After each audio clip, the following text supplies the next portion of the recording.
Jeeva today பார்வையாளர்களுக்கு வணக்கம். இன்றைய நேர்காணலில் மூத்த பத்திரிகையாளர், சமூக ஆய்வாளர் ஐயநாதன் அவர்கள். ஐயா வணக்கம். வணக்கம். ஐயா, அதிமுகல செங்கோட்டையன் போய் டெல்லியில அமித்ஷாவை பார்த்துட்டு வந்து ராமரை பார்க்க போறேன்ட்டு போய் அமித்ஷா பார்த்துட்டு வந்து சொன்னாரு. இபிஎஸ் அமித்ஷாவுடைய கட்டுப்பாட்டில் தான் ஏற்கனவே இருக்கிறாரு. இருந்தாலும் இபிஎஸ் பேரை அமித்ஷா சொல்லல. இப்ப அடுத்து என்ன? இப்போ ஓபிஎஸ் நான் வெளியே போயிட்டேன்னு வேற சொல்லியிருக்கிறாரு. சொல்லியிருந்தாலுமே ஒன்றும் பெரிய பாஜக எதிர்ப்புல ஒன்றும் செயல்படுற மாதிரி தெரியல. இதுல நைனா நாகேந்திரன் தான் எங்களை எல்லாம் விரட்டி விட்டாருன்னு ஓபிஎஸ் சொல்லிக்கிட்டு இருக்காரு. நைனாரும் இவரு டிடிவியும் ஓபிஎஸும் இருக்கலாம் அந்த கூட்டணியில அப்படிங்கிற மாதிரி இடையில அண்ணாமலை சொன்னார். இப்படி ஓடிக்கிட்டு இருக்க அந்த நேரத்துல இன்னைக்கு இபிஎஸ் டெல்லிய அமித்ஷாவை பார்க்க போயிருக்கிறாரு. இங்க பாஜக கூட்டம் நடக்குது. பாஜகவிலிருந்து தள்ளி இருப்பதாக நாம் எல்லோரும் நினைத்த அண்ணாமலை இந்த கூட்டத்துக்கு வந்திருக்கிறாரு. அதனால ஏதோ சின்ன சின்ன மாற்றங்கள் இதெல்லாம் வருதா? இவருக்கு எதிர்ன்னு நினைச்சோமே, இவருக்கு அப்படி நினைச்சோமே, பார்த்தா எல்லாமே வந்து இபிஎஸ் பாராட்டி அண்ணாமலை பேசுறாரு. என்ன நடக்குது? இந்த டெல்லி பயணம், தமிழ்நாட்டில் பாஜக கூட்டம் எப்படி பாக்குறீங்க? அஇஅதிமுகவோட பாஜக கூட்டணி வச்சிருக்குது. AIADMK major partner. அஇஅதிமுக தான் இங்க கட்சி. அதனுடைய பொதுச் செயலாளர் எடப்பாடி பழனிசாமி. அப்போ இங்க இருக்கிற என்டிஏ கூட்டணி அதிமுகவினுடைய தலைமையில தான் அது நடக்கும், அதிமுக தலைமையில தான் அந்த ஆட்சி அமையும் அப்படின்னு சொல்லக்கூடிய அமித்ஷா ஏன் எடப்பாடி சொல்லல? அப்போ அங்க ஒரு இடம் இடிக்குது. அது என்ன அப்படின்னோம்னா, கூட்டணி ஆட்சி தான். எடப்பாடி ஒண்ணு சொல்றாரு, நாங்க நிறைய இடங்கள்ல போட்டிட்டு தனித்த ஆட்சி அமைப்போம். மறுநாளே பதிலடி என்னன்னா, நான் கேட்கிற இடத்த நீ கொடுத்துட்ட அப்படின்னோம்னா நான் உன்னை முதலமைச்சரா டிக்ளேர் பண்றேன், இல்ல குழப்புவேன், உன்னை பலவீனப்படுத்துவேன். இதுதான் அமித்ஷாவுடைய கேம் பிளான். இவருக்கு என்னன்னா, எடப்பாடி பழனிசாமிக்கு என்னன்னா, நீ கேட்குற 100 சீட்டோ இல்லை அதுக்கு மேலேயோ நான் கொடுத்துட்டேன் அப்படின்னோம்னா என் கதை கந்தலாயிடும், என் கட்சியை நீ கபடிகரம் பண்ணுவேன். அதுக்கு நான் தயாரா இல்லை. கூட்டணி ஆட்சியை வச்சுக்கலாம், அதெல்லாம் அப்புறம் தேர்தல் முடிவு வரட்டும். ஆனா இப்ப நீங்க கண்டெஸ்ட் பண்ணக்கூடிய இடம், அதாவது அவங்க கூட்டணி ஆட்சின்னு சொல்றது அர்த்தம் என்னன்னா சீட் ஷேரிங் தான்.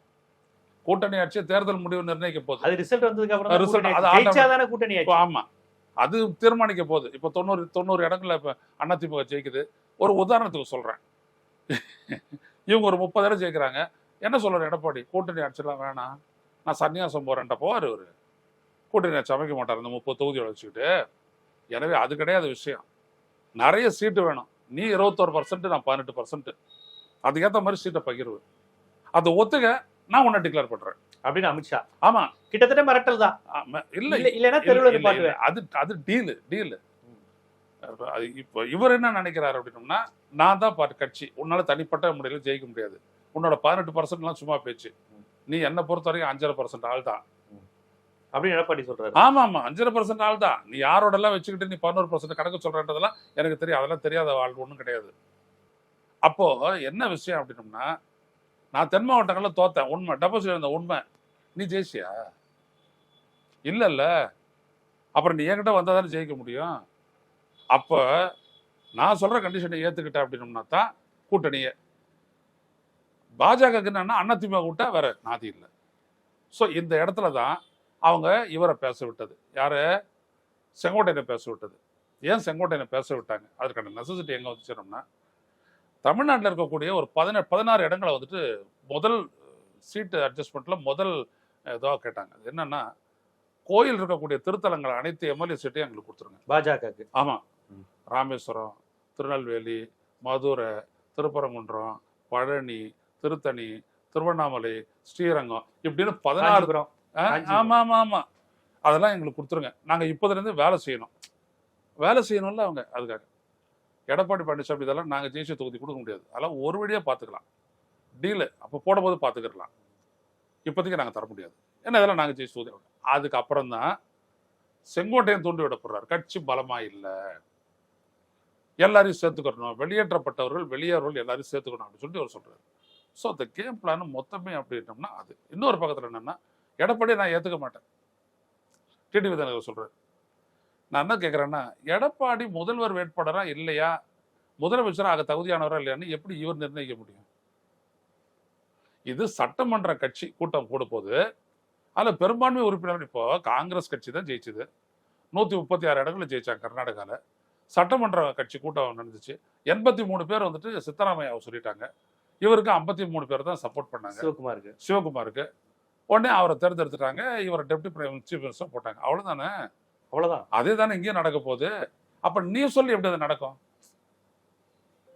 என்னன்னா, உனக்கு யாருமே ஆதரவு இல்லைன்றதை நான் காட்டுவேன், உனக்கு ஆதரவா யாரும் இல்லைன்றதை காட்டுவேன். அதுதான் செங்கோட்டையனை உடைக்கிறது. அதான் செங்கோட்டையனை வச்சு உடைக்க போகிறது.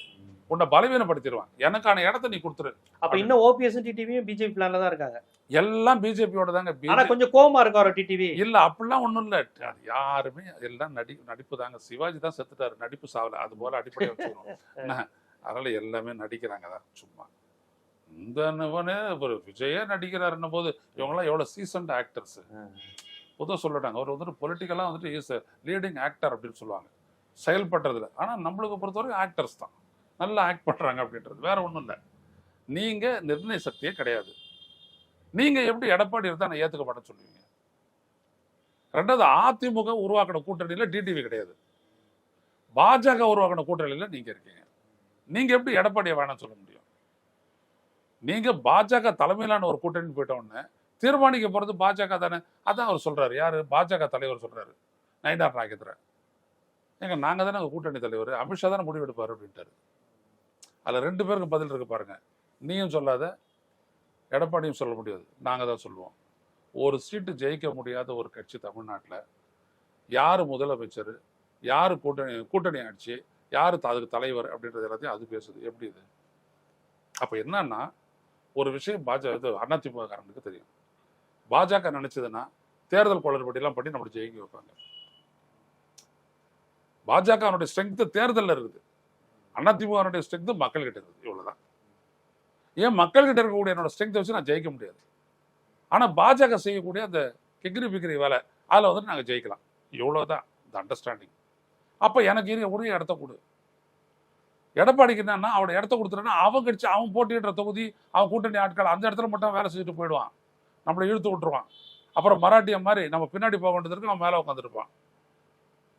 கட்சியும் காலி, நம்மளுடைய இடமும் காலி, நம்மளுடைய அரசியலும் காலி. விட்டு தருவார் அவரு. இப்படித்தான் இவங்க 2 பெருக்கமான இந்த டசல். மற்றவங்கெல்லாம் வந்துட்டு சைடு ஆக்டர்ஸ் தான். ஸோ இந்த இடத்துல தான் அடக்கணும்னா நீ என்ன வந்து சந்தி.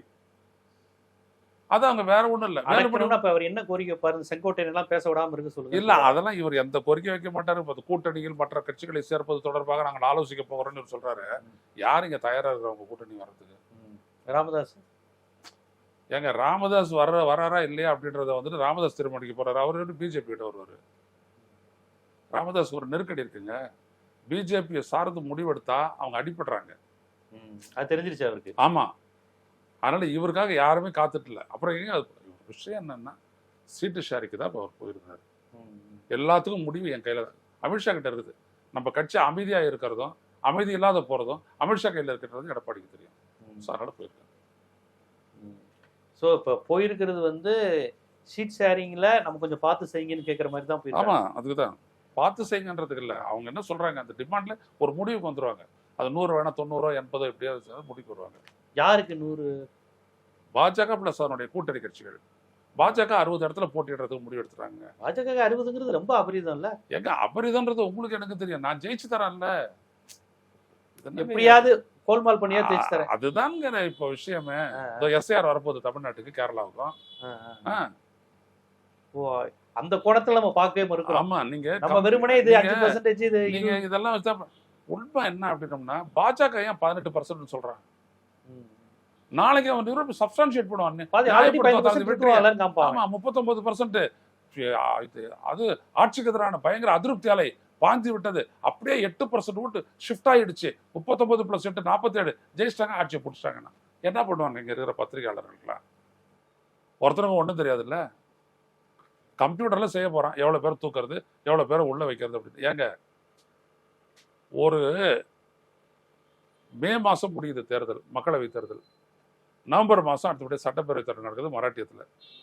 இடைப்பட்ட காலத்துல அவங்க 96 லட்சம் பேர் சேர்த்திருக்கிறாங்க.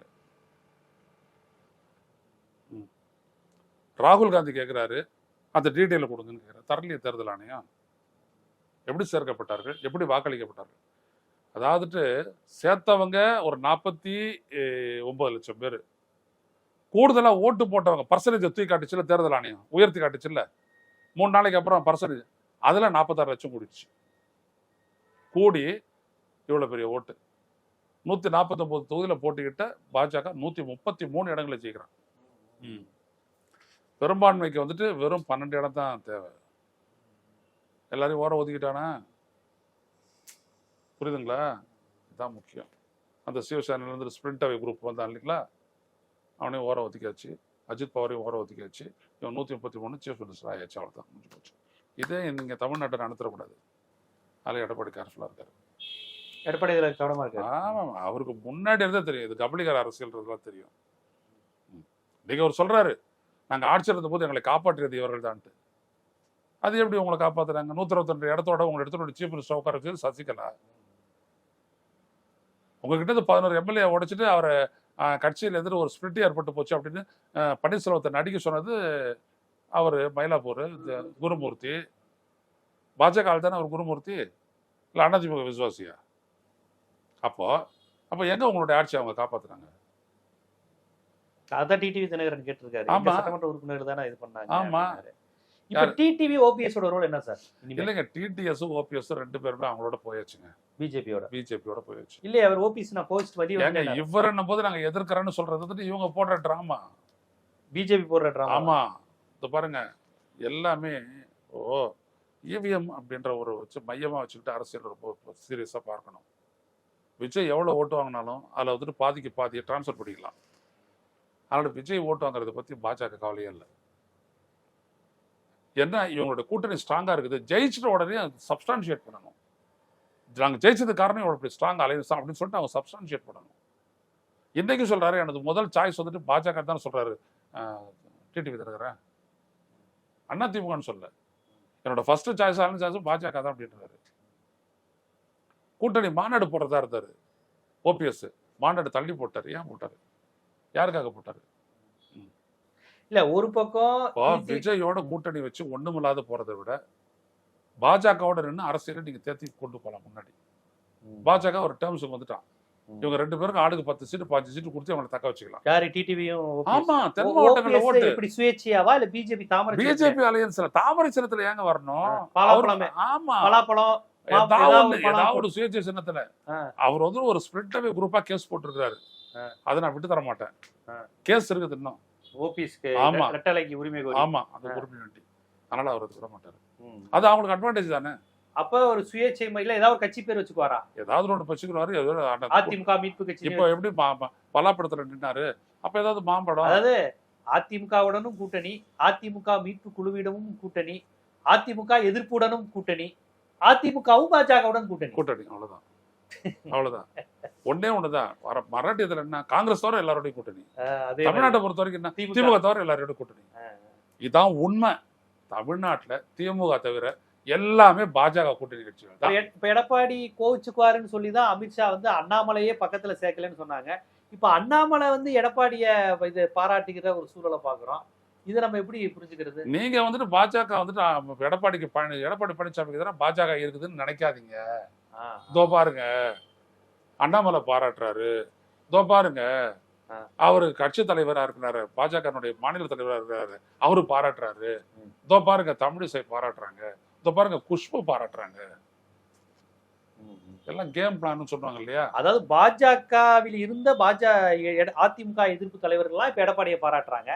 அதிமுகவின் பாரம்பரியத்தில் வந்தவங்க எல்லாருமே எடப்பாடியை விமர்சிக்கிறாங்க. ஆனா பாஜக இருக்கிறாங்க. ஆமா, சரி, இப்ப எடப்பாடி இப்படி போயிட்டு இருந்தா எப்படி எடப்பாடியோட ஒரே மேடையில் ஏறி பிரச்சாரம் செய்வாரு டிடிவியும் ஓபிஎஸும்? நாளைக்கு ஏங்க பிரச்சாரம் பண்ணணும்? ஆளால தான் வண்டி வச்சுட்டு இருக்காங்களே, தனித்தனியா போய்க்க வேண்டியதுதான்.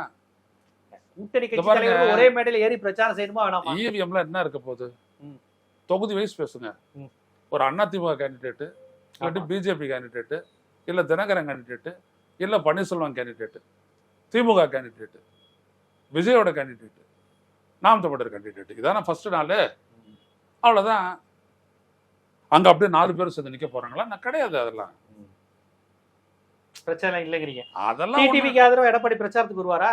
ஏங்க அவர் வரணும்?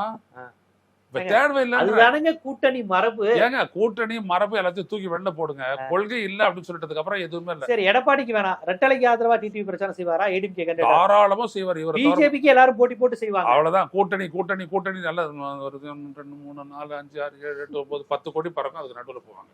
சரி, ஓபிஎஸ்க்கு வந்து ஏடிஎம்கே கேண்டிடேட் பிரச்சாரம் செய்வாரா? அப்படின்றது கூட்டணிக்காக பண்ணிட்டு போறாங்க. இல்ல, ஓபிஎஸ் ஏடிஎம்கே கேண்டிடேட்டுக்கு ஆதரவா பிரச்சாரம் செய்வாரா? தாராளமா பண்ணிட்டு போறாரு. அந்த கட்சி தானங்க இவர் கிளைம் பண்ண பாக்குறாரு. இப்ப அதிமுக தொண்டர்கள் ஓபிஎஸ் ஓட்டு போடுவாங்களா? டிடிவி தினகரன் என்ன சொல்றாரு? அதிமுகவை எடப்பாடி கையில இருந்து மீட்கணும் தானே சொல்றாரு. அப்ப அவரும் ப்ரோ ஏடிஎம்கே தான். எடப்பாடி தலைமையோட தானே கூட்டணி வைக்க போறாங்க. ஏங்க அதாங்க, அது பிஜேபி வைக்குதுங்க. இவங்க பிஜேபியோட தானங்க கூட்டணி வைக்க போறாங்க. நீங்க ஒண்ணு புரிஞ்சுக்கணும். இப்ப அன்புமணி ராமதாஸ் இருக்கிறாங்க, ராமதாஸ் இருக்கிறாங்க. அன்புமணி பிஜேபியோட கூட்டணி வைப்பாரு. ராமதாஸ் யாரோட கூட்டணி வைப்பாரு சொல்லுங்க? ராமதாஸ் யாரோட கூட்டணி வைப்பாரு? யாரோட தெரியல. திமுகவோடயா? ஆமா, அண்ணா திமுகவோட தான் கூட்டணி வைப்பாரு. திமுக தான் இடம் இல்லையே. Okay okay. திமுக ஒருத்தருக்கு மட்டும் கேட்ட திறந்து வச்சிருக்குது, அது தேமுதிக. ஏன் அப்படின்னோம்னா, எந்த இடத்துல இவங்களுடைய செல்வாக்கு இருக்குதோ அதே இடத்துல கேப்டனுடைய செல்வாக்கு இருக்குது. பாமக செல்வாக்கு இருக்கிற இடத்துல, பாமக செல்வாக்கு இருக்கிற இடத்துல தேமுதிக செல்வாக்கு இருக்குது. ஒன்னு அந்தாண்ட போச்சுனாலும் ஒன்னு இந்தாண்ட வரட்டும். நான் அவங்களுக்கு 5 சீட்டை கொடுப்பேன், அது மூலமா 10 சீட்டை ஜெயிப்பேன். இவ்வளவுதான் ஸ்டாலினுடைய கணக்கு. நான் 158 இடத்துல நின்னேன், இப்ப 178 இடத்துல நிக்க போறோம். அவ்வளவுதான்.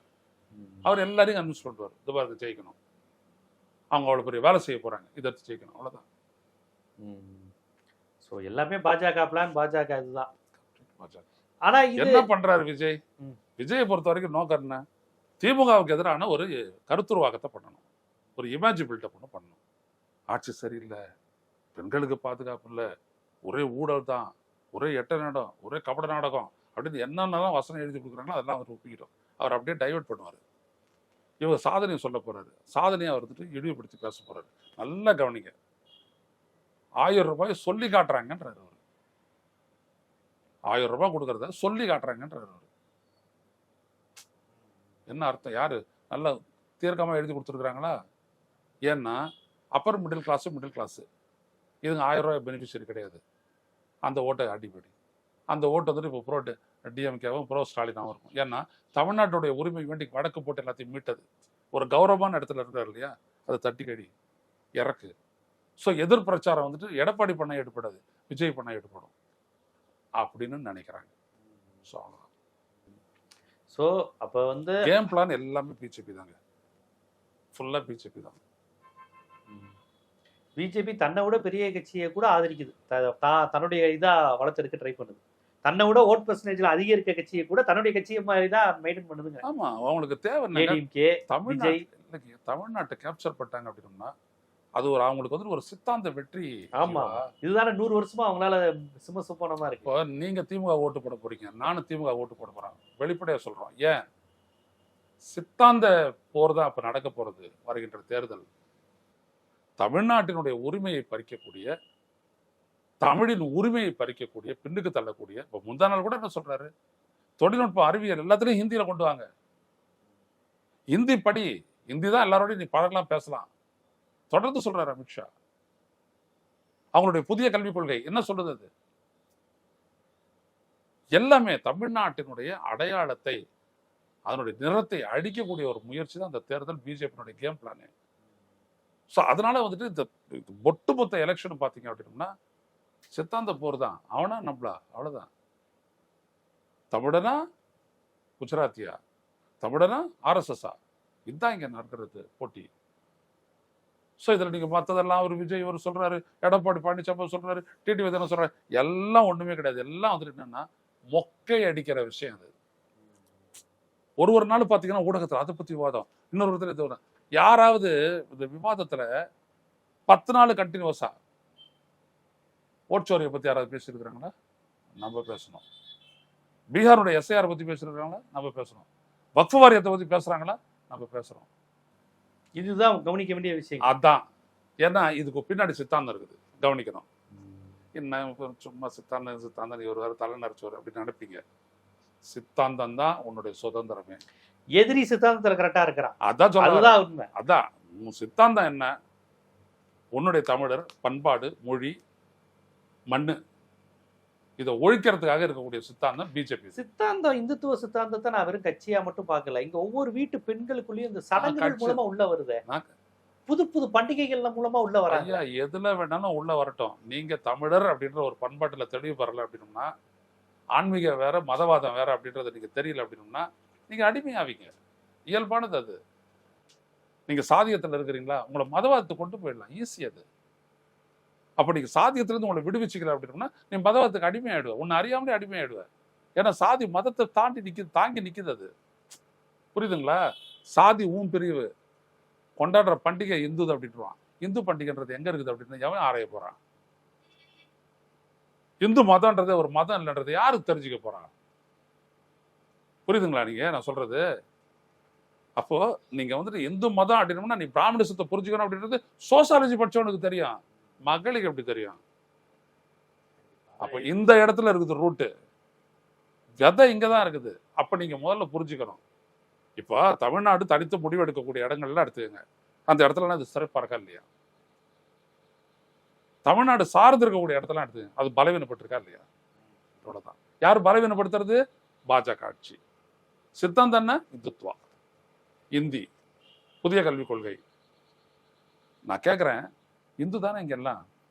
எத்தனை இந்துக்கள் பாஜக ஆட்சியில வந்துட்டு இந்திய ஒன்றிய அரசு வேலை வாய்ப்புல தமிழன் என்கின்ற இந்து எவ்வளவு இடத்துல வந்தான்?